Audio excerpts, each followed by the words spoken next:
కపాలి సాధనలు ఇవన్నీ కపాల మోక్షంలు దీంట్లో వాటితో భిక్ష తీసుకుని వాటిని తీస్తేనే వాళ్ళకి ఆ సాధన సిద్ధిస్తుంది అంటారు కదా, మరి మీరు ఇవన్నీ చేశారా గురుగారు? 2009లో నేను వజ్రకాపాలికి అయినా యాజ్ యూజువల్. నేను ఇంకొకటి చెప్పింది ఏంటి, 2016లో నా సాధన కంప్లీట్. మళ్ళీ దాని తర్వాత మనం హిమాలయాలో పోయినాను. ఆ టైంకి యాక్చువల్గా ఒక ఇన్సిడెంట్ జరిగేసి ఒక స్థితి జరిగింది, ఒక మిరాకిల్. అంటే గురుగారు ఒక ఆశీర్వాదంతో నేను అన్ని రకాలుగా ఎలా మేనేజ్ చేయాలి, సాధన ఎలా చేయాలి, ఇవన్నీ చేయాలి. గురుగారు నాకు 3 బాడీస్ చేస్తారు. అయితే ఆ ఒక 3 బాడీస్ ఒక దానిలో నాకు ఈ బాడీకి మాట్లాడేది నాకు వినపడితే ఉంటుంది, ఎక్కడైనా ఉంటుంది అట్లా. ఇప్పుడు కూడా హిమాలయాలో ఒక బాడీ ఆల్రెడీ నాది ఉంది. నేను ఇక్కడ ఉన్నట్టు ఇక్కడ ఉంది ఒక బాడీ. ఇంకొక సాధనలు కాదు అక్కడ, అది రోమింగ్. ఇప్పుడు సాధనలు అయిపోయినాయి, అది ఒకటి నడుస్తుంది. ఇక్కడున్న ఇంకొక బాడీ ఇక్కడ నుంచి 500 కిలోమీటర్స్ దూరం ఉంది అలా అన్నమాట. ఇది 3 దేహాలు ఉందన్నమాట. ఇంకొకటి నాకు కొన్ని విద్యలు గురుగారు నేర్పించిన దాంట్లో ఇప్పుడు నేను ఇలా కూర్చొని ఉన్నాను. నేను నా సాధనా శక్తిని నేను లైవ్గా ఈ దేహాన్ని నేను కాల్ చేస్తాను, నా యోగ శక్తిని కాల్ చేస్తాను. కాల్చిన తర్వాత ఇది మొత్తం కాలిపోయిన తర్వాత లాస్ట్కి ఇప్పుడు మీరు కట్ట కాలుతుంది, ఫస్ట్ స్టార్టింగ్ స్టేజ్లో అంతా మొత్తం దేహం కాలిపోతుంది. ఆ భస్మం ఉండిపోతుంది. భస్మం లోపల నా దేహం, రెండో దేహం, ప్యూర్ దేహం ఉంటుంది. అలా ఇది ఒక ప్రక్రియ ఉంటుంది అన్నమాట. శివ ఆవాహనం అంటారు, ఇంకో శివ ఆవాహనం అంటారు. శివుడు నిత్యం నిరంజన్, హమేషా యంగ్. ఎప్పుడంటే ఆయన తను యంగ్ చేసుకుంటాడు, ఇదే నిత్య నిరంజన్. ये नित्य निरंजन भस्म प्रक्रिया से हमेशा यंग रहता है. वो हमेशा इसको नित्य निरंजन ప్రతిరోజు ఆయన తను కాల్చుకొని అదే ఆయన స్పెషల్గా భస్మం ఇలా పెట్టుకోరు. ఆ పైన ఉన్న భస్మం ఆయన నిన్న ఉన్న దేహం, నిన్నున్న దేహానికి పైన భస్మం అంతా కనిపిస్తుంది, అదే భస్మం. మనం ఏంటంటే భస్మం దానం అంటే ఇలా తీసుకొని ఇట్లా దానం చేస్తాం. భస్మ దానం అయిపోయింది, అందరు చూస్తే సాధువులు భస్మం దానం చేసుకున్నాం. ఇది సాధువులు చేసేది నార్మల్గా. శివుడు ప్రతిరోజు నిత్య నిరంజన్ జో భస్మ దాన ప్రక్రియ బోలేతో ఆయన నిన్న దేహమే ఆయనకి ఇప్పుడు భస్మము, ఈరోజు దేహం రేపు భస్మం.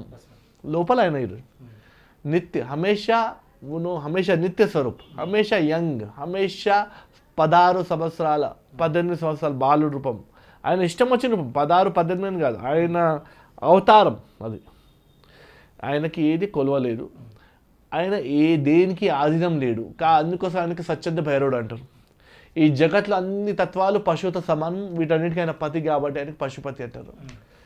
ఈ రకంగా అయితే నేను దాంట్లో నాకు ఏదైతే రెండో దేహం ఉండే, ఒక దేహం సాధనలో ఉండే, ఇంకొక దేహంలో దీంట్లో అఘోరి దాంట్లో 4 ఉండేది.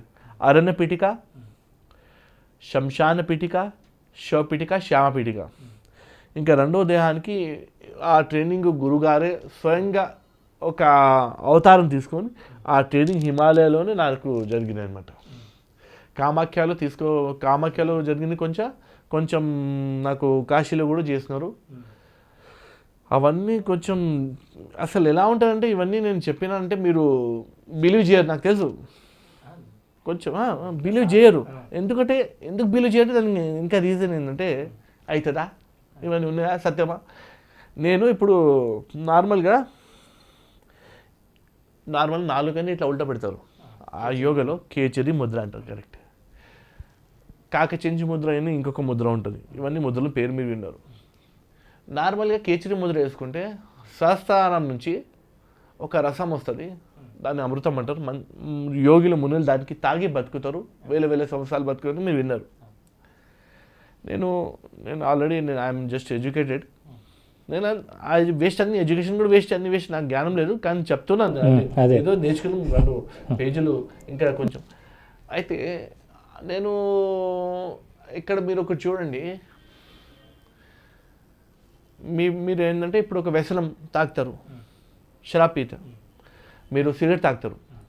ఇప్పుడు ఒక వ్యసనం తీసుకున్నప్పుడు షరాబ్ అయినా సిగరెట్ అయినా తీసుకున్నప్పుడు మీ మైండ్లో నానా రకాలైన లిక్విడ్స్ ఫామ్ అవుతుంది. ఏంటంటే ఆ వ్యసనంతో వచ్చిన ఫోర్స్ మీ మైండ్ పైన అటాక్ చేయొద్దని. ఒక వ్యసనంతో ఆ ఒక ఫోర్స్ అవన్నీ వస్తాయి. అయితే ఇది నార్మల్గా అందరికీ పెద్ద పెద్ద మైండ్లో ఉన్న మైండ్కి సంబంధించిన డాక్టర్స్ అందరికీ తెలిసే విషయం. కొంచెం ఎడ్యుకేటెడ్ ఉంటే తెలిసిపోతుంది ఈ విషయం. ఈ సైకాలజిస్ట్ న్యూరాలజిస్ట్ అందరికీ తెలుసు. సేమ్ ఇదే ప్రక్రియ మన యోగ శాస్త్రం కేచిటి ముద్ర జరిగిన నానా రకాలైన కెమికల్స్ మైండ్ రిలీజ్ చేస్తాయి. కేచిటి ముద్రతో ఏం చేస్తామంటే ఇదంతా జగదంతా ఒక పెద్ద వ్యసనం, దీన్ని గుంజుతాం. ఈ జగదంతా పెద్ద వ్యసనాన్ని గుంజుతాం. కానీ జగదంతా వ్యసనంలో కడవా షరాబ్ కడవా रहता కడవ क्या बोलते తెలుగు में చేదు. ఆ చేదు షరాబ్ తాగుతాం, జగతంతా గుంజుతాం మనం నాలుక వంట చేసి అది తాగుతాం. ఎలా తాగుతామంటే ప్రతి ఒక్క దగ్గర ఈవెన్ ఖాళీ ఒక పూజలో ఎస్పెషల్గా ఏంటంటే వైన్ తాగేటప్పుడు నువ్వు ఎవరైనా కౌలాచారానికి సంబంధించిన ప్రక్రియలు అనమాట ఇవన్నీ. అసలు ఇప్పుడు ప్యూర్ కౌలాచార్యులు దక్షిణంలో ఇవ్వలేరు, వాళ్ళ పేరే అసలు కౌలాచారం పేరు పెడతాం కులేశ్వరుడు. కాకపోతే ఆ ప్రక్రియలో వైన్ ఒక పంచపాత్ర పూజలు ఉంటాయి. అందులో శివుడు పార్వతి అంటే ఆనంద భైరవుని ఐక్యభావం చేసి తాగుతారు. అంటే ఇది ప్రక్రియ, అది కౌలాచారం వామాచారానికి సంబంధించింది. అలా మేము ఆ కేచిటి బుద్ధతో సేమ్ అదే ప్రక్రియని గుంజుతాం. అప్పుడు ఏమవుతుంది, ఇదంతా మత్తు వస్తుంది మాకు. ఆ మత్తులో అద్భుతమైన ఆనందం వస్తాయి. ఓం నమ శివాయ ఆనంద్. ఆ ఆనందంలో దిగిపోయిన తర్వాత అది ఎందుకంటే ప్రకృతితో వచ్చిన ఆనందం చేదు ఉంటుంది కాబట్టి ఇక్కడ ఈ కెమికల్ రిలీజ్ అయ్యి ఇక్కడి నుంచి మెల్లగా ఎన్నో రకాలైన వర్జన్ ఇది ఈ విషయాన్ని ఇది బీట్ చేస్తారని కాదు, ఇట్లా వేల రకాలైన వస్తాయి. కానీ ఈ మాయారూపి విషయాన్ని బీట్ చేసే కెమికల్ అనేది ఒకరోజు ఆటోమేటిక్ ఫామ్ అవుతుంది. అది నేచర్ ఆటోమేటిక్ పుట్టిస్తుంది. ఇక్కడ సహస్రార చక్రంలో ఆ కెమికల్ ఓపెన్ అయినప్పుడు దాన్నే అమృతం అంటారు. లైట్గా ఎల్లో కలర్లో వైట్ కలర్లో ఒక లైట్, మీరు చీకటి చూస్తే ఒక లైట్ పడుతున్నట్టు నీళ్ళ రూపంలో పడుతున్నట్టు ఉంటుంది. అది తాగుతున్న మేము ఇక్కడ నుంచి తాగుతున్న వాళ్ళకే తెలుస్తుంది, నార్మల్గా ఉన్న వాళ్ళకి అది తెలియదు. కాకపోతే మీరు ఆధ్యాత్మికంలో నేను మీకు ఒక అండర్స్టాండింగ్గా మీకు ప్యూర్గా సైంటిఫిక్ వేలో సంజాయిస్తున్నా ఇట్లా జరుగుతుంది ప్రక్రియ. ఎందుకంటే ఇది ఎంత వ్యసనమే, సృష్టి అంతా వ్యసనమే, ఈ మాయ అంతా వ్యసనమే. పంచమకారం మద్యం మాంసం ముద్ర మత్స్యం మైథునం అంటారు. ఇప్పుడు మన ఒక కుండలి శక్తి సహస్రారం రెండు కలవడమే మైథునం ఇక్కడ. అయితే ఈ శక్తిని ఏదైతే మద్యం, ఎంత మద్యమే, మీ చుట్టంతా మద్యమే. అసలు ఎవరైనా ఏమంటే ఎందుకు పుట్టిన దేవుడు ఎందుకు తయారు చేశారు, ఇప్పుడు మీరు 100 మందితో మాట్లాడినా ప్రతి ఒక్క మనిషి ఒక క్వశ్చన్, దేవుడు ఎందుకు దిల్లు పుట్టించాలంటే ప్రతి ఒక్కడు ఈ మద్యాన్ని ఫీల్ అవుతాడు. కాకపోతే ఈ మద్యాన్ని తాగే రకం అనేది యోగ శాస్త్రంలో ఉందన్నమాట. నాథ సంప్రదాయం ప్యూర్గా యోగ శాస్త్రాన్ని ప్రాక్టికల్ అన్నమాట. మెయిన్గా ఏంది పతంజలి యోగ శాస్త్రం ఎవరైతే అది జ్ఞానాత్మక రూపం, దీన్ని ప్యూర్గా క్రియారూపంలో చేసినారు, ప్రాక్టికల్గా చేస్తున్నారంటే గోరక్షనాథ్ ని ప్రాక్టికల్ చేసినారు. ఇంకా ఆయన ప్రాక్టికల్గా అందరికీ ఇది అందించినారు అనమాట. కాకపోతే మధ్యకాలంలో వచ్చిన వైరస్ వలన ఇవన్నీ డైవర్షన్స్ జరిగి ఎన్నెన్నో జరిగిందండి. ఇప్పుడు అందుకోసం ఇప్పుడు కూడా ఈ దేశాన్ని కాపాడేది నాథ సంప్రదాయమే, ఈ ధర్మాన్ని కాపాడేది నాథ సంప్రదాయమే.